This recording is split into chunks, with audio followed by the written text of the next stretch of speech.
Dear students, once again welcome to Synergy EduTech।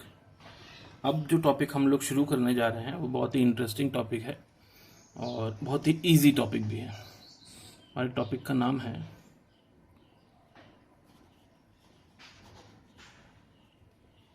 Graphical representation of motion.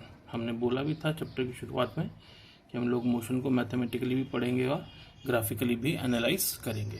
तो ये जो topic है ये मोशन को ग्राफ्स की मदद से समझाने में हेल्प करता है। ग्राफ्स एक्चुअली आपको पता ही है ग्राफ होता क्या है। Graph is a pictorial representation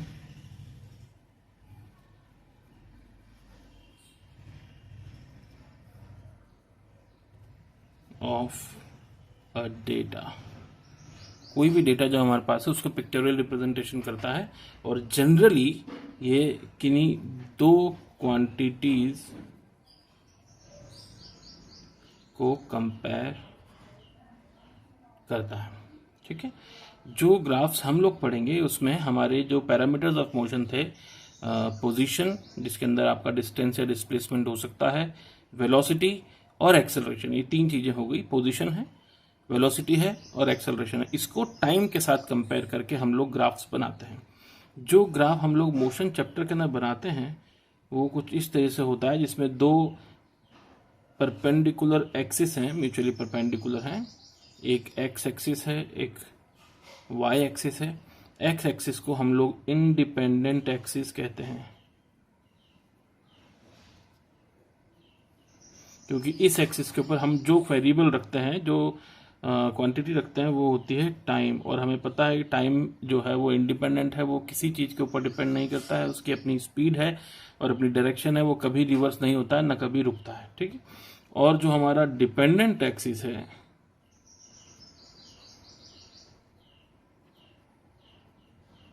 इसके ऊपर हम लोग पोजीशन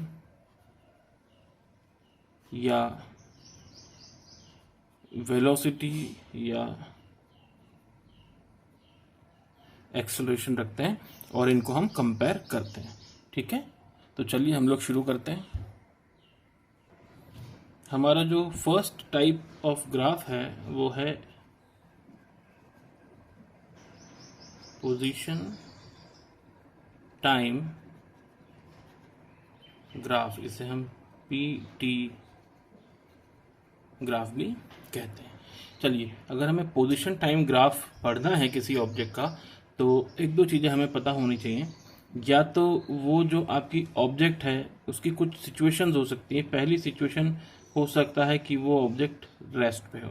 रेस्ट पे होने का मतलब है कि उसकी वेलोसिटी जीरो है। एक सिचुएशन हो सकता है कि वो ऑब्जेक्ट मोशन में हो। अगर मोशन में है इसका मतलब उसकी वेलोसिटी जीरो नहीं है। अब इसको मैं दो तरीके से क्लासिफाई कर सकता हूं। अगर वेलोसिटी जीरो नहीं है तो हो सकता है वेलोसिटी की कुछ एक कांस्टेंट वैल्यू हो जो कि चेंज नहीं हो रही है, या फिर ये भी पॉसिबल है कि वेलोसिटी की जो वैल्यू है वो चेंज हो रही हो। कुछ ना कुछ कांस्टेंट, कुछ भी कांस्टेंट वैल्यू नहीं है, the value of velocity is being change. अगर वेलोसिटी की वैल्यू कांस्टेंट है इसका मतलब है कि एक्सेलरेशन नहीं है, एक्सेलरेशन जीरो है। लेकिन अगर वेलोसिटी की वैल्यू चेंज हो रही है मतलब कि उसमें एक्सेलरेशन है, यानी कि एक्सेलरेशन इज नॉट जीरो। और अगर एक्सेलरेशन नॉन जीरो है तो इसमें फिर से दो बातें हो सकती हैं। या तो उसका एक्सेलरेशन कांस्टेंट हो सकता है या उसका एक्सेलरेशन कांस्टेंट नहीं हो सकता। ऑल्दो ये वाला पार्ट हमारे सिलेबस में नहीं है। तो हम लोग इस पोजीशन टाइम ग्राफ के अंदर तीन तरह के ग्राफ पढ़ेंगे। पहला वो जिसमें ऑब्जेक्ट रेस्ट पे है जहां वेलोसिटी जीरो है। दूसरा वो जहां पे वेलोसिटी कांस्टेंट है, कोई एक्सेलरेशन नहीं है। और तीसरा वो जहां वेलोसिटी कांस्टेंट नहीं है लेकिन एक्सेलरेशन कांस्टेंट है। ये तीन तरह के ग्राफ्स आपके पोजीशन टाइम ग्राफ्स के अंदर बनते हैं। तो अपना जो पहला ग्राफ बनेगा, the first graph is when velocity is zero. अगर वेलोसिटी जीरो है तो पोजीशन टाइम ग्राफ कैसा रहेगा? मैं पोजीशन टाइम ग्राफ बनाता हूं। इस एक्सिस के ऊपर मेरा टाइम है, उसकी यूनिट चलेगी सेकंड में। इस एक्सिस के ऊपर मेरी पोजीशन है। पोजीशन का मतलब या तो डिस्टेंस या तो डिस्प्लेसमेंट, यानी कि यहाँ पे जो यूनिट चलने वाली है वो रहेगी मीटर। ये है मेरा ओरिजिन। सपोज अगर कोई ऑब्जेक्ट रेस्ट पे है, यानी कि उसकी वेलोसिटी 0 है, तो जिस पॉइंट से हम लोग शुरू कर रहे हैं, मान लीजिए मेरी ऑब्जेक्ट ओरिजिन से 2 मीटर दूर है at time t is equal to 0, और ये चल नहीं रही है, तो 1 सेकंड के बाद भी ये 2 मीटर दूर रहेगी, 2 सेकंड के बाद भी 2 मीटर दूर रहेगी, 3 सेकंड के बाद भी 3 मीटर दूर रहेगी। यानी कि मेरा पोजीशन टाइम ग्राफ जो है it will be a straight line parallel to time axis. तो ये अगर कोई पोजीशन टाइम ग्राफ आपको मिल जाए जिसके अंदर एक स्ट्रेट लाइन जा रही है जो कि टाइम एक्सिस के पैरेलल है, इसका मतलब है कि that particular object is not moving at all, वो रेस्ट पे है। सेकंड केस, जब हमारी ऑब्जेक्ट मोशन में है, यानी वेलोसिटी इज नॉट 0 लेकिन वेलोसिटी इज कांस्टेंट, दस एक्सेलरेशन इज 0। अगर कांस्टेंट वेलोसिटी है तो क्या होगा? वो केस हमारा कुछ ऐसा बनता है कि मेरा टाइम एक्सिस है यूनिट सेकंड, ये मेरा पोजीशन एक्सिस है यूनिट मीटर, ओरिजिन। अगर वेलोसिटी कांस्टेंट है, कांस्टेंट वेलोसिटी मतलब सपोज मैंने वेलोसिटी ले लिया for example v is equal to 1 metre पर सेकेंड, इसका मतलब है 1 सेकेंड में 1 मीटर डिस्टेंस ट्रेवल करेगी ऑब्जेक्ट। तो अगर मेरी ऑब्जेक्ट ओरिजिन पे है 0 पे, तो 1 सेकेंड के बाद में ये 1 मीटर के डिस्टेंस पे चली जाएगी, 2 सेकेंड के बाद में ये 2 मीटर के डिस्टेंस पे चली जाएगी, 3 सेकेंड के बाद में ये 3 मीटर के डिस्टेंस पे चली जाएगी। तो इस तरह के ग्राफ को अगर हम प्लॉट करेंगे तो it will be a straight line which is inclined to time axis. इसका जो इंक्लिनेशन है ये टाइम एक्सिस की तरफ रहेगा और ये चेंज नहीं होगा। कारण इसके अंदर सबसे इंपॉर्टेंट बात जो हमें याद रखने की है वो है इस ग्राफ की जो स्लोप है। स्लोप क्या होता है? ये वाला जो एंगल है इसे हम स्लोप कहते हैं। तो इसकी स्लोप जो है वो मुझे वेलोसिटी बता रही है।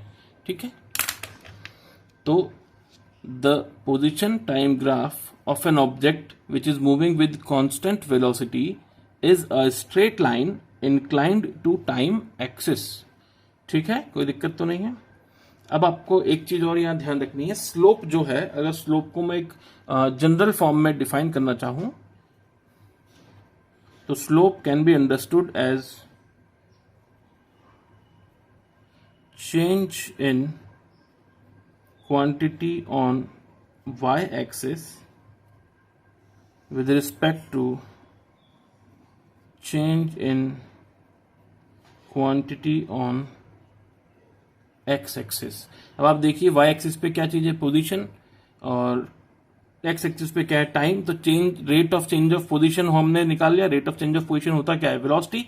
देयरफॉर यहाँ पे पोजीशन टाइम ग्राफ की स्लोप जो है आपको वेलोसिटी बता रही है।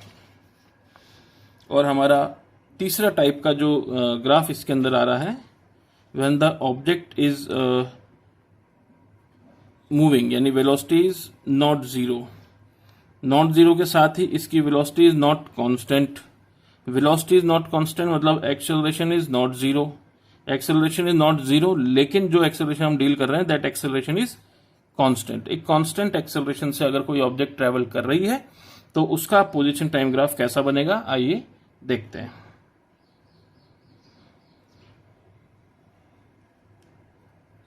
अगर कांस्टेंट एक्सेलरेशन से ऑब्जेक्ट मूव कर रही है, सपोज हम पिछले वाला एग्जांपल वापस से ले लेते हैं, v is equal to 1 metre पर सेकेंड इनिशियल था।